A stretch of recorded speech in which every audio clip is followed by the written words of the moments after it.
Marcus Awesome, built, ripped, and well equipped.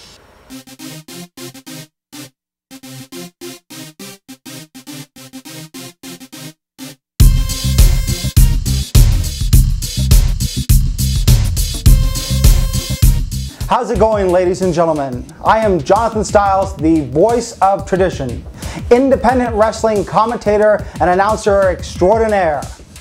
Today I get the opportunity to go in depth with one of the rising stars in professional wrestling, Marcus Awesome. So sit back, relax, and let us learn about this great and wonderful man. Right now, ladies and gentlemen, we are awaiting the arrival of Marcus Awesome as he has competed in yet another hard-fought contest.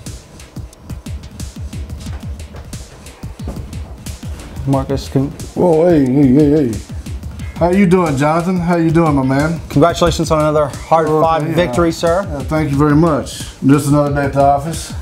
Another day at the office. Absolutely. Now, your fans have asked for some time to sit back and get to know you, and I'd like to go in depth and ask you a few questions. And I know you're a very busy man, but I figure this is the best time. Extremely busy. Best of times of any. So let's start with your background. Were you always a wrestling fan growing up?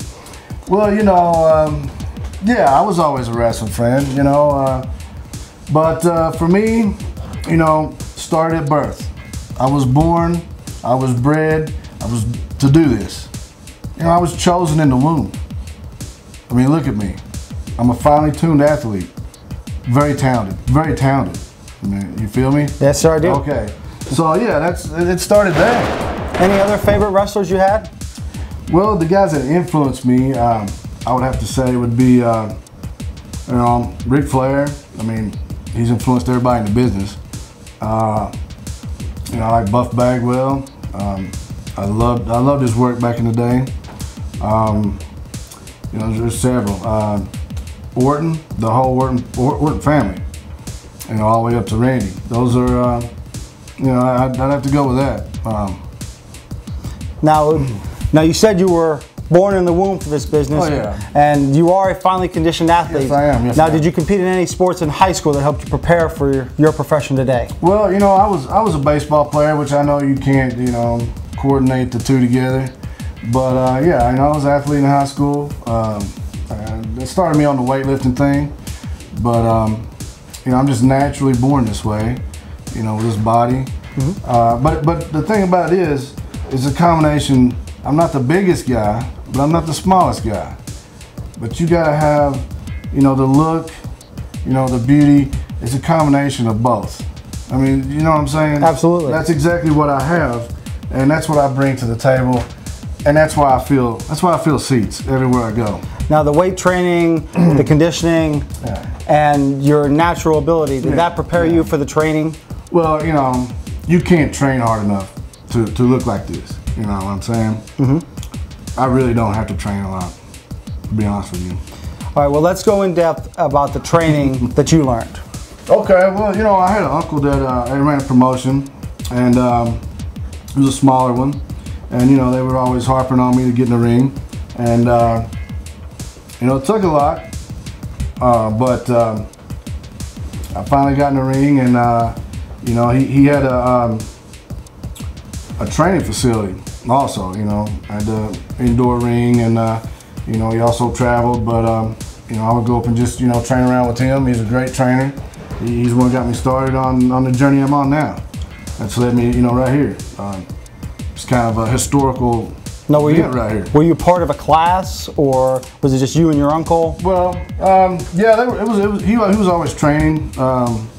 You know, the guys on his roster, you know, guys that he would sign, you know, they would always be training. They trained a couple days a week, and basically I would just go up and, you know, just bump around with them. And finally, you know, I started, you know, getting in the ring and actually doing, you know, doing shows, showcasing my talents, you know, all across, you know, the South. Now, we always hear that the training is very rigorous. Was it more rigorous than what you expected going into it? And do you have any memories about that first day of training? Oh, yes, yes. I mean, I can honestly tell you, it would probably be the hardest of all sports to train. To, you know, to actually go in and train, it's it's rougher than any sport you ever practice. Any practice, baseball, football. There's nothing that compares to, you know, going in the ring and actually training for professional wrestling. Extremely hard, and the actual training, in my opinion, is 10 times harder than a match, because you take a 3-hour training session, you know, a 20-minute match, you won't believe how many, you know, slammed on the mat, you know, throwed out the ring, you just go over and over again. So Marcus, you're in the locker room. Any pre-match rituals that first night? Well, you know, I do the, you know, I'm always in front of the mirror quite a bit. I mean, you know, you can see why. Yeah, I mean, I'm glad you noticed. But yeah, you know, I just kind of go through what you know, the match in my head, anticipating the reaction of the crowd. You know, you got to be a bit nervous. Happens to everybody, the best of them. But you know, there's no real ritual that I do other than, you know, kind of, you know, stare in the mirror a little bit, kind of get focused for the job I'm about to do. You know, take care of business. Now, that first night, you're standing there, your music hits, you go through the curtain, you see all the fans. Yeah. What are you feeling inside? Well, you know, it's a great feeling. I mean, you know, it's I kind of had an idea of what it might be like, but you really can't be prepared for it. You know, you got all the screaming fans, and there's a lot of butterflies, but you know, I came out and did my thing, and it's a rush. I mean, that's the best way to describe it. It's a rush, but when it comes down to it, you know, the first night, even my first match, you know, I came out, I did my job, and head back to the locker room.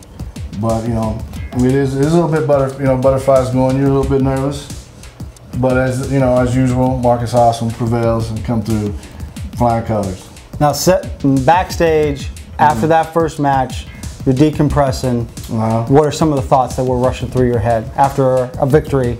Well, you know, I knew then at that point that it was definitely something that I was going to be involved in for a long time. I knew it was, you know, my calling, you know, to be a professional wrestler, and so it's led me to where we're at right now. Okay, now let's go more in depth, not just from the first match, but your in-depth career overall. Signature moves. Okay. Can you get a little closer? I mean, I feel like we're getting this. I mean, nah, I'm just joking, man. Come on. All right. Oh, you're funny. What's the question again? Signature moves, sir. Signature moves. Well, my finisher is the Awesome Bomb. I mean, I don't really know how. It's a variation of a choke slam into a Batista bomb, sort of. I guess you could say. But I started with a choke, and I come up, and then, you know, down. Remember the first night you used it? Yeah, it actually won me a match. I hadn't really, you know, I'd used several different finishers, but it just instinct took over, and I used it on this particular guy, E-Money. It was a match in Alabama, working for SXW, and instinct took over. I used it on him, and that was it. I mean, he was out like a lot, baby, whatever. He was out. He was done.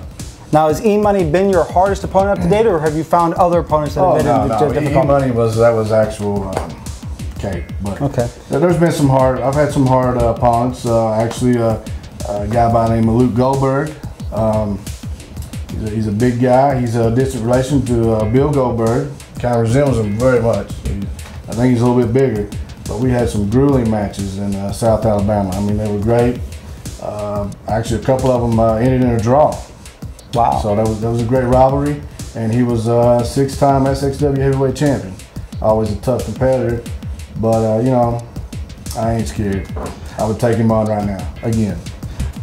How long was it before you got that first match, title match, for the SXW championship? I think I was in the company for, it happened pretty quick there. It was maybe 7 months before I won the title, and you know, it was a hard-fought match. I had a long road to hoe to get there, to win the gold for the stable of DVC, and I did my job and I got paid for it. But you know, even though, you know, that's what I was there to do, it was still a very, very momentous, you know, awesome accomplishment for myself. And now, what was your feeling when you saw the referee's hand go down for that 3 count? You hear the bell ring. You know you've accomplished that goal for your stable, what's going through your mind? Well, you know, it was a lot of it was I was relieved at somewhat because there was a lot of pressure. You can imagine being the guy brought in to do that, and you know, there was a lot of relief, believe it or not. I mean, I was relieved that I finally, you know, did what I was supposed to do. When I was brought in all the way from Louisville, Kentucky to Montgomery, Alabama. Because you can imagine the pressure that was on me to get that goal for, you know, that stable. And, you know, I was relieved basically, you know, I mean, it was but, you know, I came through and, you know, at the end of the day, you know, when I really had time to reflect on it, you know, it was a great achievement. Anytime you can win a strap in professional wrestling, you know, you did a lot. Now let's talk about what the future holds for Marcus Awesome. How did the development with Ohio Valley Wrestling come about? Okay, well, you know, I initially signed a you know, 1-year contract with OVW, and I'm still been training there, but I did suffer a minor setback. I was involved in a motorcycle accident. I had a broken ankle. Within I was no more than a month into my contract when that happened. But through hard training and you know, perseverance, you know, I'm now back training and hope to be in the ring really soon at OVW. I have an upcoming. I wanna give this a little promo. Have an upcoming Legend Killer tour coming up at OVW. Should be starting in about mid-March, and it's going to be real exciting, and I just want to tell all the fans about that. I'm going to be going on a 4-match tour against some of the great legends of WWE, WCW, so really looking forward to that. Now besides OVW, can your fans expect to see you in other places such as NWA Mountain State, NWA yes. Main Event, and NWA East? Yes, I'm glad that you mentioned that because, you know, we're actually filming here in West Virginia today, and you know, I didn't drive all the way out here. My people didn't get up with your people for no reason at all. I have an extreme interest in NWA Mountain State, extreme interest, and as a matter of fact, it's not just to show up there and wrestle, but if I do sign with NWA Mountain State, I mean, I expect to be the NWA Mountain State Heavyweight Champion within a matter of time. I mean, do you feel me? I do feel you, sir. I do feel you. I feel you. Well, I don't feel you, but you feel me. I do feel you. Yeah. So, what does that future hold for you, Marcus Awesome? Sky's the limit? The sky's the limit at this point. I mean, my stock is rising.